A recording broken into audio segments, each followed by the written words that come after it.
Good morning. Guess what?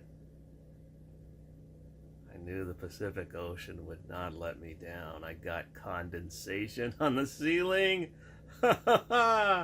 Cool. I got some condensation. Now, I bet you're anxious to see what's going on. Kind of interesting. I'll show you just a sec. Okay, there's the numbers, folks. It's about 30, it looks like 32 degrees. Wow. Reading in the 30 something. And relative humidity is, boy, it's like 85. 32, 85. Yeah, that's good condensation numbers right there. So here we have it. See, there's water right there, a thin film of water. There's a little bit in here too. Not much, just a kind of film of water. And then there's some right here too, see? Now, let's take a look at what happened with my test here. See the film, just the regular film that I put up here, this just thin, cheapo plastic, no condensation whatsoever right here. Which, you know, is kind of cool because this plastic is an insulator. I mean, the plastic itself isn't the insulator. It's the dead air space. This is my hypothesis anyway. This dead air space is enough of an insulator to prevent condensation.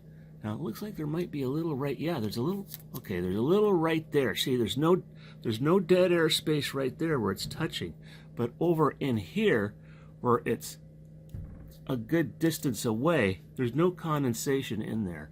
And of course there must have been some water trapped in there anyway.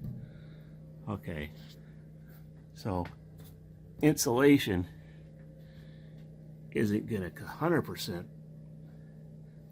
prevent it. Yeah, see, there's a little bit of, well, that's okay, that's right on, that's on the rail here, because that's not insulated. So anyway, a little bit out here too. Yeah, nice. Okay, now here's the interesting thing too. There's no condensation on the outside of this Tyvek. So I'm curious to see if there's condensation inside, trapped in there. Let's see what's happened. Hang on a second here.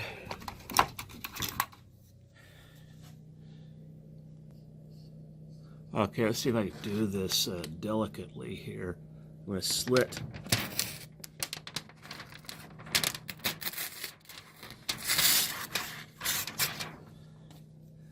Now let's see. Can't tell. The suspense mounts. So yes, as expected, condensation did build up on the other side of the Tyvek. So the Tyvek is acting as it's supposed to. Vaporized moisture went through and got trapped inside of there. And it can't drip out because it's trapped in there, right? So that's exactly what happened. Now, my question is, what am I going to do next? That's my question to myself. What am I going to do next?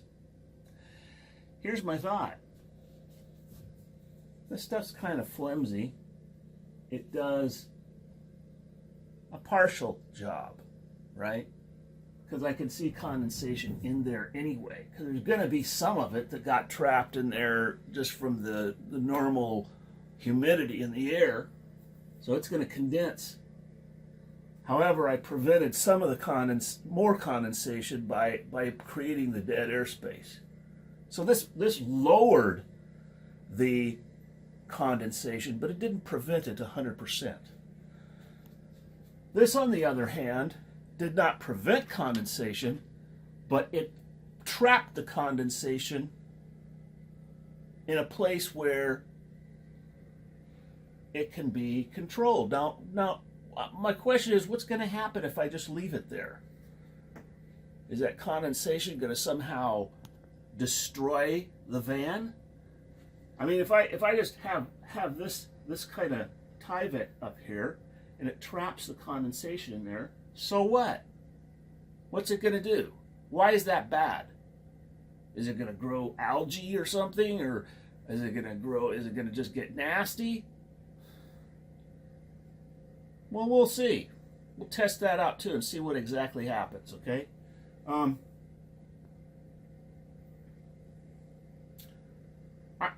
This is kind of interesting to me because with this method, I'm actually taking moisture out of this volume of air and trapping it in there. It's sort of like just a kind of a dehumidifier. It actually is a sort of a dehumidifier because I'm taking moisture out here, is no longer in here. It's trapped in here. Whereas this method, it's not reducing any of the moisture in here, which means it's probably just going to go somewhere else, right? I mean, I'm just asking. I'm just wondering what. So if I took some of the moisture out of this volume, now it's in here trapped. It can't go anywhere else, right? That's something to think about. All right, I'm going to patch up that again, and I'm just going to see what happens to that moisture throughout the day. Now, I want to show you something else, you guys, and this is what I was wondering before. See, these screws show where the edge of my solar panels are. So right in between where the solar panels are above the roof, there's just not any condensation, but look right here. There's a line right where the edge of the solar panel is up there, and there's condensation on that side and none on that side. And then from all the way back, there's condensation. So the place where there's no solar panels has reduced the condensation.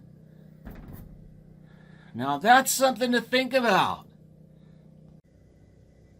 So now I have two good reasons to either put more solar panels on the roof. I don't really need more solar panels, but at least put some sort of shield on the roof, above the roof. So, you know, I could guess, I could make a hypothesis that the dead air, the airspace between the solar panel is kind of like dead airspace, right? Sort of like an insulator. So it's actually doing part of the job of insulating. That's interesting. That's an interesting idea. Maybe just putting a skin, you know, a raised roof on top, just about that far, maybe the same distance as the solar panels. That would give me shade in the summertime and reduce condensation possibly in the wintertime. Interesting. An interesting observation here too is when I look back in the corner there, you can see there's condensation on the metal radius front of the truck. I can get the shadow right there. Anyway, you see the condensation on the front there, but where that paint is, there's no condensation there. There's condensation, you know, there, but not there. So paint then reduces some of the thermal transfer through the aluminum. Just plain old paint. Interesting. Might do a little test with paint just to see what happens. It's kind of a crisp morning here on the west coast, the western edge of the continent. Right here in Washington State. Sun's not up yet, but it's just about to come over the mountains there. I think it is up. It is up. I just can't see it. But another van guy right here. Have to see who that guy is. But he's running his car right now to stay warm. He must have gotten cold in there. I bet he did. See, he has a smaller space in that cargo van. So, you know, probably a little bit rougher being in a van like that size. Not as much volume of air. Walking toward the beach here. It's chilly this morning. It's cold, but it's no wind blowing. It's kind of interesting. Not a breath of breeze here at the Pacific Ocean. You often come down here and the wind's just blowing like crazy, but nothing today. It's just dead still, completely cloudless sky, and cold. This is going to be a glorious day, though. There's just no clouds at all. Looks like the crows are out this morning.